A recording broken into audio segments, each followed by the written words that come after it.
What's up, guys? Lightning over here, and welcome back to 1000 Lives. My mic today is a little wonky, unfortunately. I don't know yet why. The thing doesn't want to connect on correctly, so I don't know what's up with that. Anyway, let us find where we last ended off. The 27th? I guess so. Honestly, bud, I was singing to you for the entire class. Why didn't you help me? Singing? What do you mean? I didn't see anything. I nearly kicked your chair so that you noticed. I forgot my glasses today and the teacher asked me to solve a problem on the chalkboard. I couldn't even see. Was that here to help me? I didn't notice anything. It couldn't have been that bad. Compano, stop complaining. I'm gonna be right back, only back, guys. I need to go get my, glasses. And I'm back. Okay. I didn't know.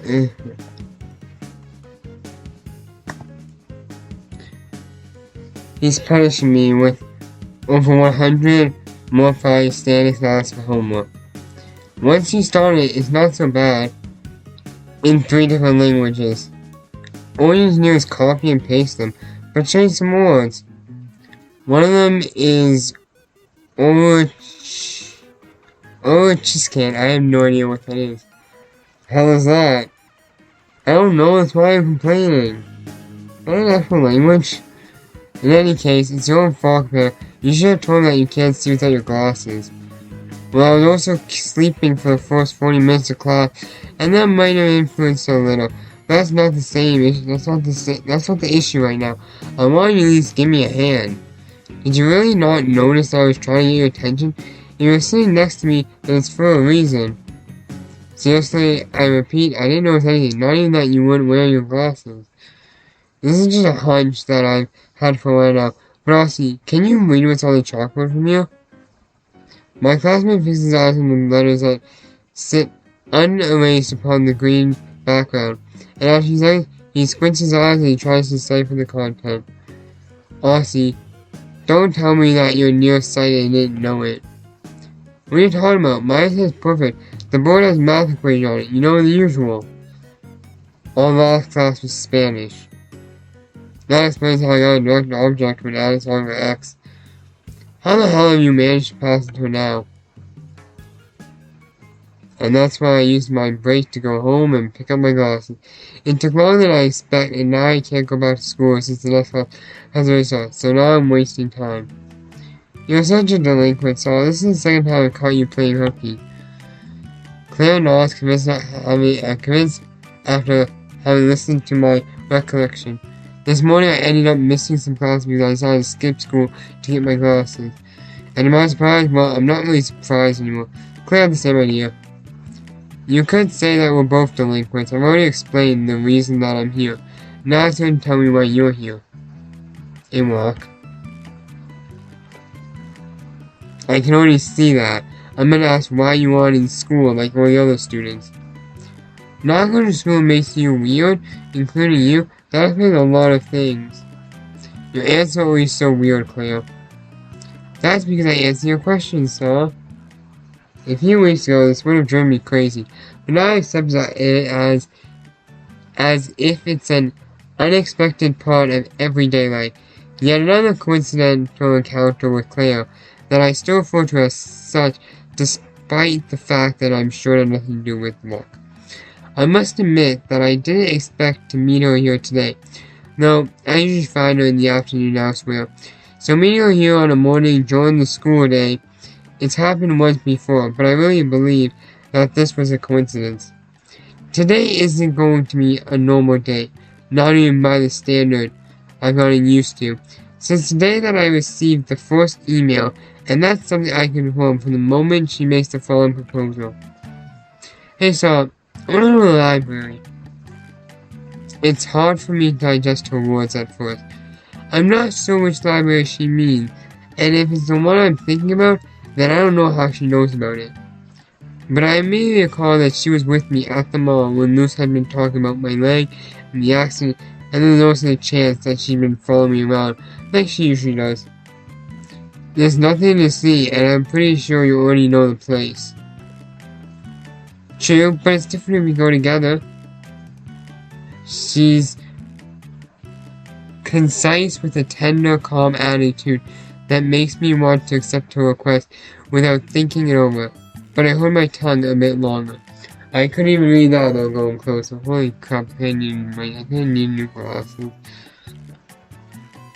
I know you well enough to know that you're going to do whatever you want, despite whatever I say, so I don't mind leading you there, but... Blah blah, you're always moaning, so is that place so important that you won't show it to me?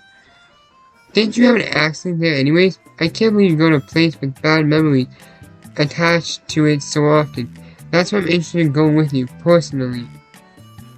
That's exactly why You can't leave your past behind, so you always end up returning something. Am I right? I glance away from Claire. But that has changed. What, up until now, was an empty, gloomy place is no longer that way, correct? I think I'm loose. Since we made that deal, we've been meeting at the library almost every day. The point has become a habit. But I try not to think about her any longer, since Claire is standing in front of me, and I don't think it'd be appropriate since she could get the wrong idea. That's not the point. There were certain circumstances. There's no going back. What was once yours isn't any longer. Losing it or sharing it, your choices are decreasing, but paradoxically, it has opened a new world up to you. It allowed you to meet someone. Even the smallest of actions can open an unexpected door, and that's exactly what I want to do. I want to know who you truly are, Saul. More so than the concepts in my mind, and in exchange, I'll tell you everything that you want to know. I'll answer each and every one of the questions you're always asking. I scratch my forehead, and show whether or not I understand Claire's intention. Hell, not even sure I understand a single word of anything she said when she gets this way. I feel a certain mysticism emanating from her every time our conversations drift into this incomprehensible chatter, as if covered by a thick fog that somehow draws me deeper within it. It's close, like having the answer on the tip of my tongue. It only needs to take form, as if all the secrets of this world are slipping right through the space between my fingers. You win. Let's go now. Great. It's so easy to manipulate you, Saul. Don't make me regret it already. I'm kidding, dummy. Cheerful and ruddy, Claire spins around and tries to view the totality of the room all at once with her retinas, a bright expression placed across her face as if she's remembering the best moments in her entire life. The last part is a hunch that only grows more and more likely the longer I watch her. She walks around the tables and explores all of the shelves with the passion of a treasure seeker that already knows exactly where to find their loot. She opens all the doors she finds, only to close them again after taking a peek to see what was inside and nodding agreeably. This is fantastic, Saul. I love it. I'm going to understand why you're so obsessed with this place. Don't think that everything here is awesome. I have to clean the place from time to time, and it doesn't have water or electricity, or anything really, but at least it's quiet. It's very quiet. It's so far away from the rest of the world that it gives you a lot of privacy, especially for doing it. Doing what? For the love of God, Saul, you were born yesterday. You probably know what I meant. Know what I meant? I certainly do. Or would you like me to give you a demonstration of it right now? I choke on my own saliva, and in response, Claire loudly begins to laugh at me. What a coward you are, Saul. I'll give you time. We already agreed to a certain date and all of that, yeah? Oh, right. Graduation day. I'm not a coward, but you can't say things like, are you sure? Claire grabs my neck and pulls me closer, then stands on the tip of her toes until we're face to face, Our faces are so close that we're practically kissing. Sparks fly out such that even a light breeze could set the room ablaze. But in the end, the kiss never happened. No, Dusty wanted to give me that push. It's her that, after a few seconds, embraces me, wrapping her arms around my neck and presses her lips against my right ear.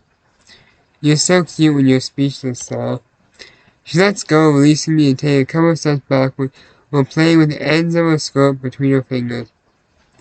She looks at me and smiles, waiting for as long as she needs to. I don't need to hear her verbalize it to know exactly what she's thinking. The most important thing is for me to be truthful. I get distracted inside, looking away, and when I look back, she's gone. One of the doors is open, indicating that she went further into the depths of the complex, getting lost in the labyrinth's gray hallway and forcing me to call out her name. She answers me. I can hear her voice resounding from every direction, but I can't find her by any of the doors or corners. It's like a game, a round of hide and seek that plays out indefinitely. Our voices echo within the narrow spaces between the walls that extend out towards every direction. I'll never be able to find her unless I decide which path I must take. I won't reach anywhere if I don't stop and listen beyond the wall, understanding the melodic whispers that could only originate from one place, the music room. That took a while, so it was hard for you to find me. The melody is deafening. My mind becomes a blur as I recognize the well-known tune that Claire is playing on the piano. She lovingly presses the keys with her long, slender fingers. With a satisfying motion, she releases the rest of the melody. Sentiments deep in her heart fluttering out. We can talk while I play, don't worry. I know the song so very well, but heart even is not a problem. Despite her invitation, I remain silent. I'm enthralled in memories, surprise, and the beauty of the morning sun reflecting on the gentle waves on her hair, surrounding her face and emphasizing her charming smile. Every time I play this song, I always ask myself the same question. Is it a sad or happy song? Yes, it does appear to be melancholic in the beginning, but as the song goes on, it gets more difficult to discern if it's actually a mourning of the past or a ballad of hopes for the future. Some say that depending on your mood or who you're with, your impressions of the things may change. This feels like one of those cases where the song doesn't define the emotion, but the emotion is what defines the song. I don't reply, unable to find any answer in the way the notes are playing. I hear them clearly, but it's impossible for me to put them in any satisfactory pattern. Do you know the history behind this song? I shake my head. Of course not. There is none. People always try to find a deeper meaning behind everything around them, a story that transcends beyond ourselves and gives us meaning. It turns out that the composer made this piece when he was younger. He was ashamed of it for not being as good as his other work. He didn't publish it until many years after its conception, when he was a famous virtuoso and a client wanted to take advantage of his fame. And now, oddly enough, it's his most famous composition, the one that will always be remembered by.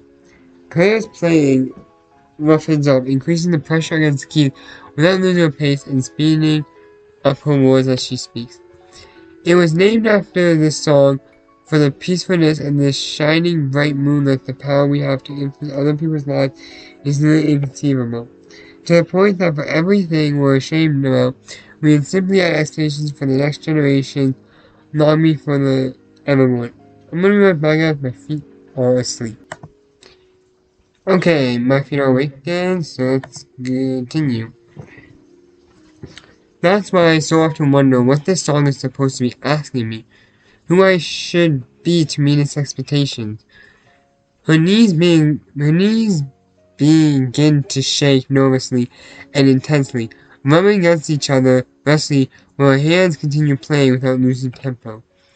It scares me. I'm afraid of not knowing what I feel, afraid of not having control, afraid of the lies behind every decision I make, and when I observe everyone else being worried about what will happen after they die, I'm scared of something even worse than death. I'm scared of life. The melody softens, poisoned with the unease that comes after a storm. Poison. followed by a great effort made by each and every cell in our body not to stop playing. It's not an embarrassment. I simply don't want to shine. I want to be the background character that nobody cares about, talking and standing out just enough that no one notices me. That's why I hide. Well, at least that's how it was until something changed. Someone appeared to destroy the foundations that I built with so much effort. I lived in a boring, peaceful gray world that was closer to death than life. But those feelings that I had long ago forgotten about returned to me and once again began blooming inside me. Stupid, isn't it? The complaints of a teenager. After that, those ideas spread like a virus, taking hold of a weak existence that can only express indifference for the world around it, immersing it in darkness and waiting, because it knows that this may be its last chance to find happiness. Anxiety, envy, jealousy, anger, rage, violence, disaster. Being close to you have only awakened parts of me that are shameful, and I can't do anything about it, because it's your fault, it's your responsibility. This is me, Saul, the mediocre melody that fears to become a classic, that doesn't know which side of the spectrum it belongs to, and that only needs 3 words from you to be unafraid. You can make all that I represent disappear, or at least all that I've already accepted. If you allow me to... Her fingers slow down as they reach the end of the song. The air is thick and heavy. There's something in it that burns, irritating my throat to the point that I'm now totally speechless. When I look at her, she smiles like she always do, like she always does, and I can't accept that. Not with those sad eyes. When the song ends, we can't say anything. I've always been like this, right? It doesn't matter what I think, she already knows it. The worst part is that no answer will suffice unless it's truthful. I'm sure one thing though.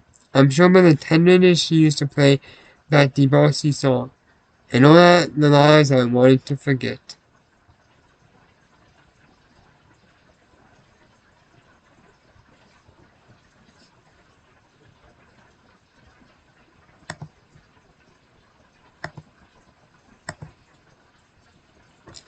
And we're gonna stop it there.